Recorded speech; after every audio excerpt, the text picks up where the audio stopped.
Yan guys, good morning. Ngayong araw po na petsa 27 ng November, meron po dinala rito na isang washing machine, double tab po siya. At ang brand po nito ay Whirlpool. Dinala po ito kagabi nung may-ari. Hindi ko lang siya na asikaso kagabi kasi gabi na pati. At meron po akong inaayos na ibang electric fan. So, ngayong umaga, ngayon ko po siya i-repair. At ang sabi po nung may-ari kasi nito ay hindi niya raw po magamit yung tinatawag na spin dryer dahil hindi raw po umiikot yung motor.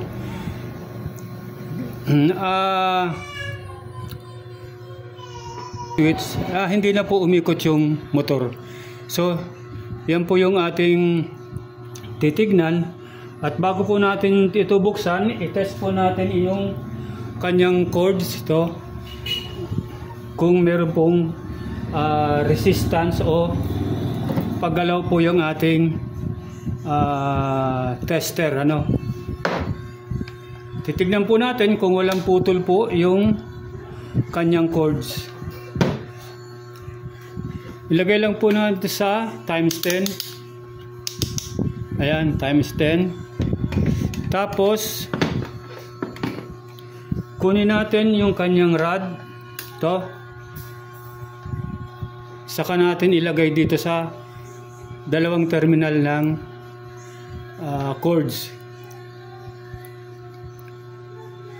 Ngayon guys, i-on ko dun sa switch, sa timer switch. Pag gumalaw yun, okay yung kanyang cords, no? Tapos yung kanyang windings, okay din.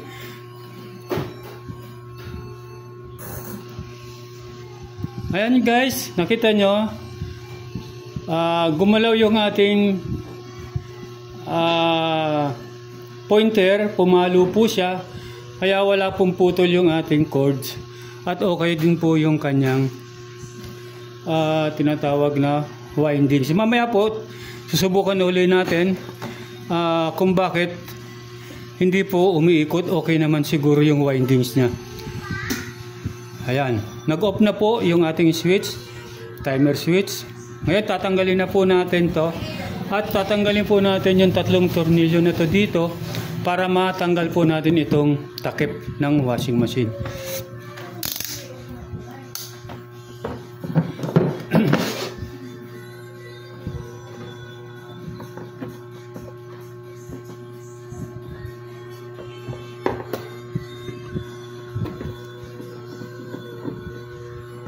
Tanggalin po natin itong takip para makita natin yung loob, makita natin yung motor. Ayan. Ngayon po, tanggalin natin ang takip. Ayan. Ayan guys, tignan nyo. Nakita nyo ba yung motor? Pakita ko sa inyo yung motor ng spin motor.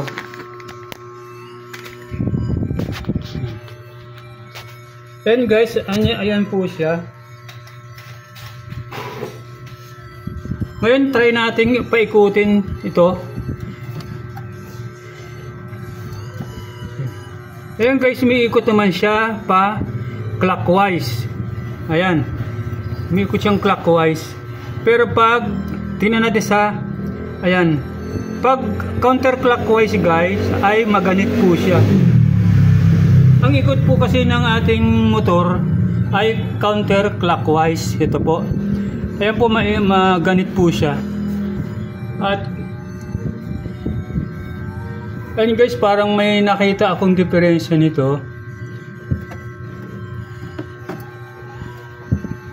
Ayan, matigas yung kanyang brake o yung kanyang preno, hindi mahila. Siguro ito guys, preno niya preno siya dito sa ating flywheel na to, kaya hindi po siya makaikot ng gusto. Ayan.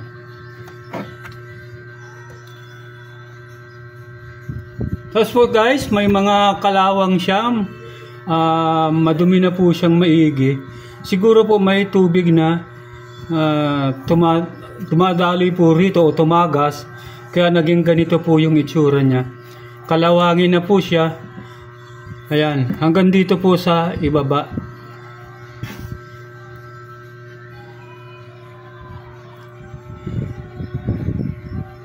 Ngayon guys, titignan muna rin natin itong kanyang capacitor, saka itong kanyang mga wirings kung okay naman yung kanyang wirings. Pati yung wirings nitong spin motor na to, titignan din natin.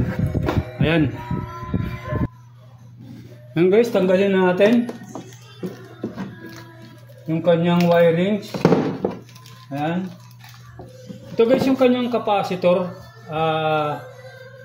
Isang capacitor lang siya, pero dalawa yung kanyang linya.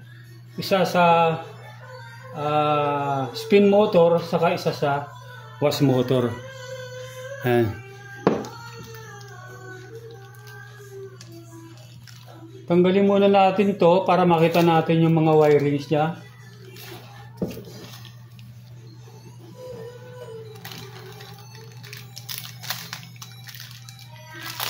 Tapos i-test natin yung kanyang spin motor, kung okay pa yung windings.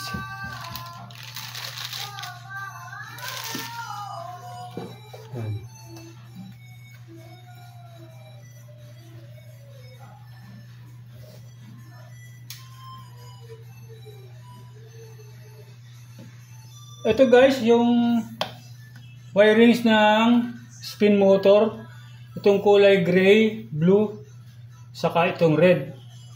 Ngayon, hanapin natin sa ito.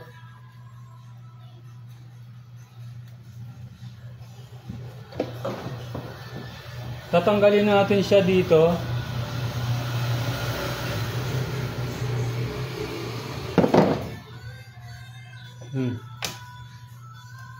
Tatanggalin natin.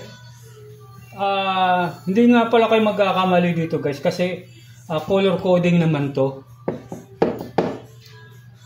Ito isang linya ay sa capacitor, itong kulay red. Nakakonect siya dito sa capacitor. Nakakonect siya dito sa capacitor, itong kulay pula ng spin motor na wire. Then itong kulay blue. Guys, ito yung kanyang common. Ito yung pinaka line 1 niya. Ngayon gagawin natin, hilahin lang natin to kasi siguro nasira yung lock na to, itong ganito, kaya nilagyan na lang nila ng tape. Ito guys yung common ng motor, ng spin motor. At ito naman isa,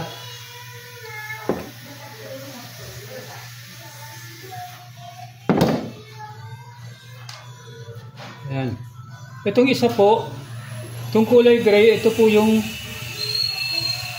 isang linya ng motor, ng spin motor. Ito. Ang kulay niya po, gray, blue, saka red. Ang common po nito ay kulay red, kulay blue. Ito po yung kinakabit natin sa line 1. At ito naman kung kulay gray, ito po yung running. At itong kulay pula po ay ito yung starting. Ngayon, itetest natin siya. Kuha lang tayo ng tester. Itong ating digital. Lagay natin siya sa ohms. Ayan guys, naka-ohms siya.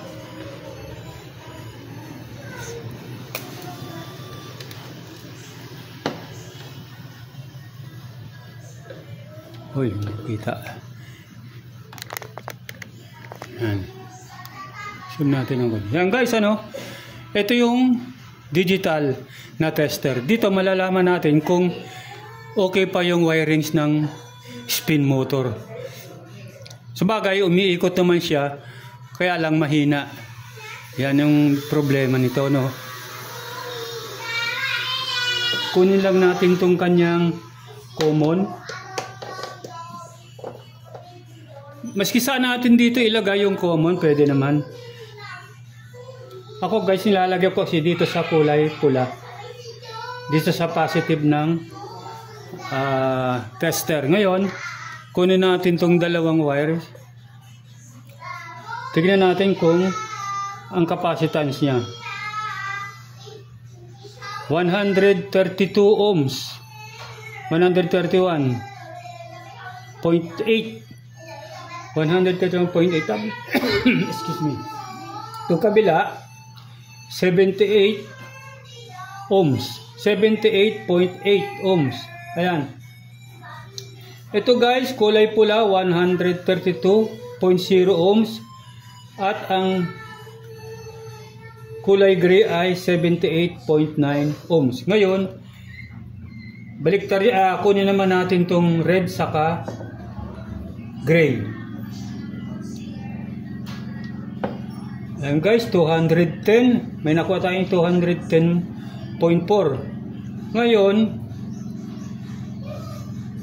ipa-plus natin to. Ipa-plus natin tong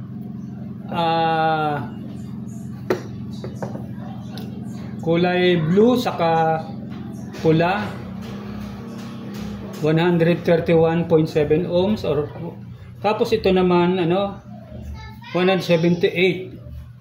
Ang magiging resulta niya guys ay 200.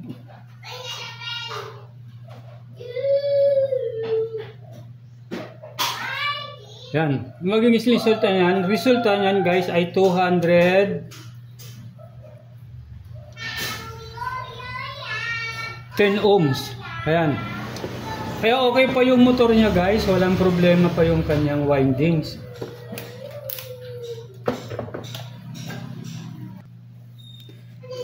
Ayan guys, hindi ko na ipakita sa inyo yung pag-test ko rito sa sa capacitor. Okay naman siya. Hindi pa naman siya kapos yung kanyang hindi mababa yung kanyang capacitance. Nasa 4.9 pa rin yung kanyang capacitance. So, ibabalik na natin to rito. Then, papaandarin natin yung motor. Titignan natin kung kaya na pampaandarin yung motor. Balik natin siya sa kanyang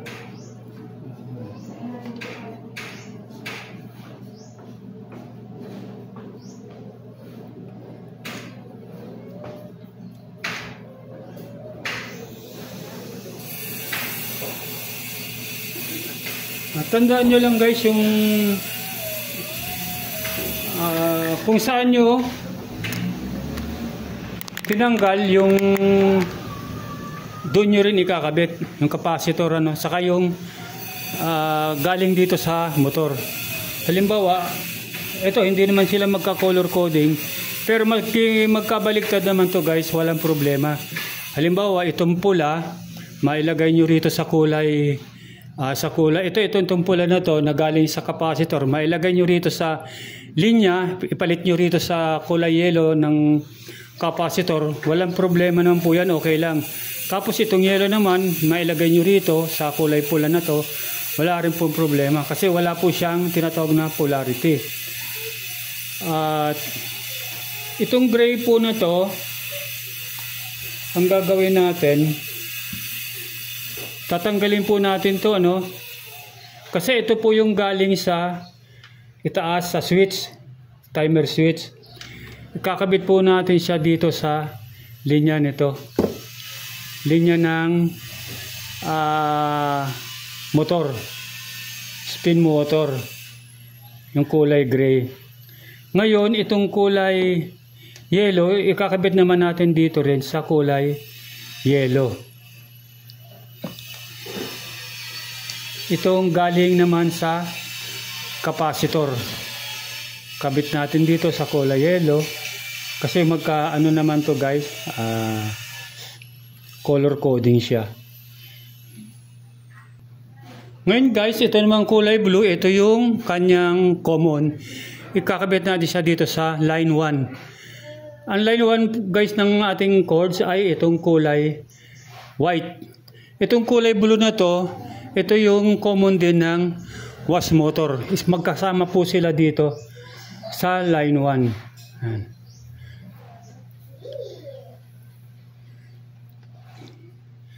Ayan, ano? Ito pong gray, connected po rito sa galing po sa switch sa taas. Ito po yung galing sa taas. At itong isang gray, galing po ito sa capacitor. Ito po yung capacitor niya. Ayan. At ito pong isang yellow naman, connected po rin yan dun sa itaas. Sa switch din po.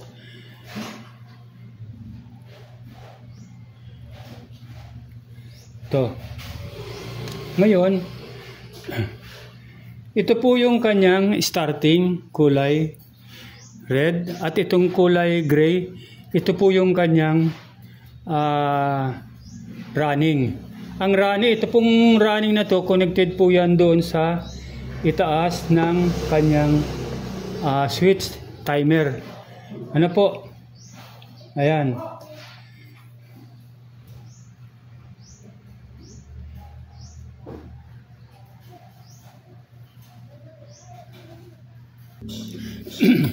Ayan guys, naibalik na natin yung kanyang capacitor. Wala naman parang problema tong capacitor na dahil maganda pa yung capacitance niya. So, ang ginawa natin guys, itetest natin to uling ano. Ito kasing preno niya. Ayan. Itong preno na guys, wala na. Oh. Itong preno niyang pinaka-preno, nakadikit na dito sa may itong kanyang tawag nito.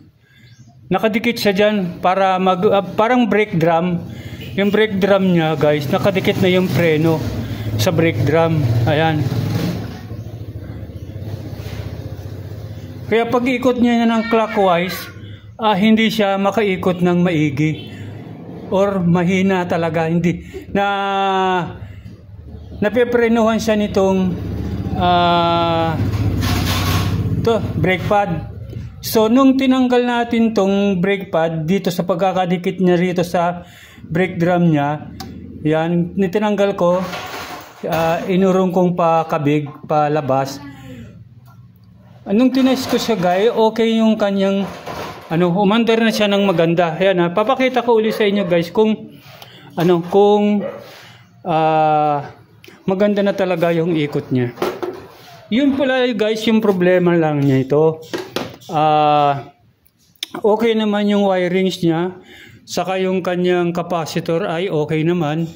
Maganda pa yung kanyang capacitance. Ang problema lang pala nito guys ay itong kanyang preno. Dumikit nga dun sa pinaka brake drum niya. Kumbaga sa mga sasakyan o kaya sa mga motor, brake drum, yung brake shoe niya dumikit dito sa brake drum kaya hindi siya makaikot. Paikutin natin siya guys, Oops. Wala na yun. Yan. Switch ko ngayon dito sa kanyang timer switch. Ayan. Nakita nyo guys, umikot na siya. Maganda na yung ikot niya. Pero pag tinulak natin tong kanyang preno, ayan. Ayan, napipigil siya, wala, hindi na umiikot ang maganda. Ayan, wala, hindi siya makaikot. Kasi pag clockwise okay, pero pag counterclockwise, wala na. Ayan, tanggalin ko ulit yung preno niya. Ayan, umikot na uli siya ng maganda. Yan. Ayan guys, yun yung problema pala nitong hindi naman capacitor, hindi naman wirings kasi okay yung wirings niya. Ang problema niya guys ay yung kanyang preno. Kasi ito guys, putol na doon sa pinaka sa pinaka nakakabit doon sa may spring. Putol na. Ngayon hindi na niya mahugot hindi niya makabig yung preno kasi putol na nga. Nakadikit doon sa pinaka brake drum ng spin timer. So, yan guys yung pinaka problema niya. Ngayon, ang gagawin lang natin dito, tatalian natin tong brake shoe na to para mag-freewheeling na uli siya. Kasi kung tatanggalin natin yan, mahahaba yung oras natin, tsaka bibili siya ng bagong bibili siya ng isang set ng preno para maikabit natin uli dito sa kanyang motor. Ano yun? Yan yung problema niya guys, yung preno lang hindi makaikot dahil nakadikit doon sa brake drum ng kanyang motor.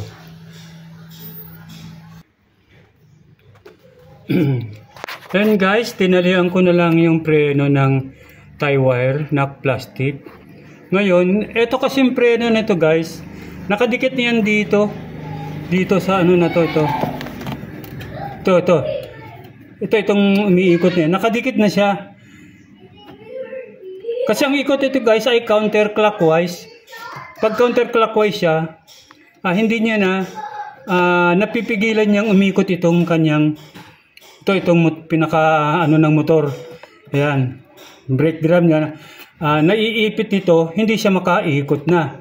Ngayon ginawa ko guys, tinalian ko na lang siya para umangat itong brake shoe na to, para hindi niya mapigilan itong para hindi niya yan mapigilan. Ang problema lang nito, pag tinaas mo yung takip ng kanyang spin dry, pag inangat mo guys yung takip ng spin dry, hindi na siya magpipreno, continuous guys yung ikot niya. Pero hinto naman siya kasi pag nag-off na yung kanyang spin timer, hihinto na rin po siya. Kaya lang medyo matagal po siyang huminto dahil wala na nga pong preno to. Ayan guys, ito lang naman guys yung kanyang naging diferensya, wala nang iba. Okay lahat yung kanyang windings, okay yung kanyang capacitor, okay yung kanyang mga wire dito sa motor ng spin timer. Ito okay naman yung kanyang mga wire, wala naman pong putol. Ang problema lang po natin dito dahil ito po siguro po may tumatagas na tubig dito. Hindi natin alam, kaya po kinalawang na siya. Ayan, namuti-muti dahil siguro po mga sabon-sabon to, namuti po siya.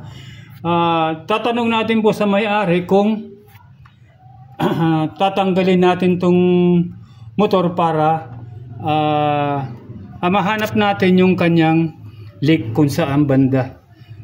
Ayan.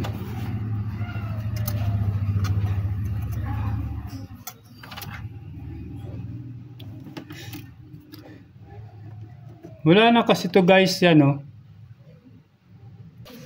ngayon guys, okay naman yung naging resulta ng ating pag-repair. Ang gagawin naman natin ngayon ito ay lalagyan na natin to ng tape. Itong mga tinanggal natin ng mga wire na pinagdugtong-dugtong uli natin. Okay, lalagyan na natin siya ng tape para iwas tayo sa disgrasya.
Yan guys, okay na. Natipan na natin lahat.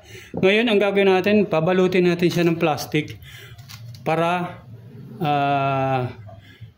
kung may tubig man na tumaga o tumalsik dito ay hindi mababasa yung ating mga wirings. Ayan guys, naibalik na natin itong kanyang wiring sa kanyang lalagyan. Nabalutan na rin natin siya. At ito, naibalik na rin natin itong kanyang drain plug. Ayan. Ngayon, itetest ulit natin siya guys, mga ilang segundo o mga 30 seconds. Titignan natin kung magiging okay na talaga yung kanyang spin motor. Saksak ko lang guys itong kanyang cords sa outlet.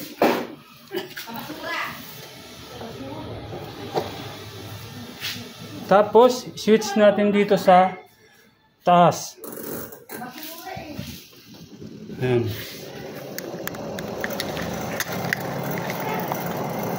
And guys, nakita nyo, maganda naman yung kanyang ikot, ano? Matining pa siya. Ayun yung kanyang spring, hindi ko natanggal. Pero okay naman, wala naman problema, hindi naman sasabit siya. Ayan. Ngayon guys, okay na. Salamat at nagawa ko naman to ng maayos. Bago po nga pala po makalimutan, doon po sa bago lang po sa aking YouTube channel, hingi po ako sa inyo ng isang subscribe para madagdagan naman po yung aking mga subscriber.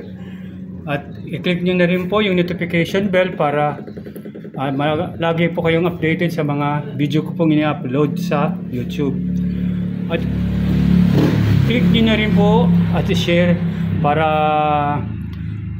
malaman na po ng ibang ating kababayan. So guys, hanggang dito na lamang po yung aking video.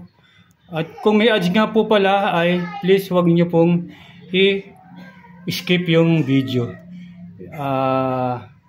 Tapusin niyo po yung video para makuha niyo rin po kung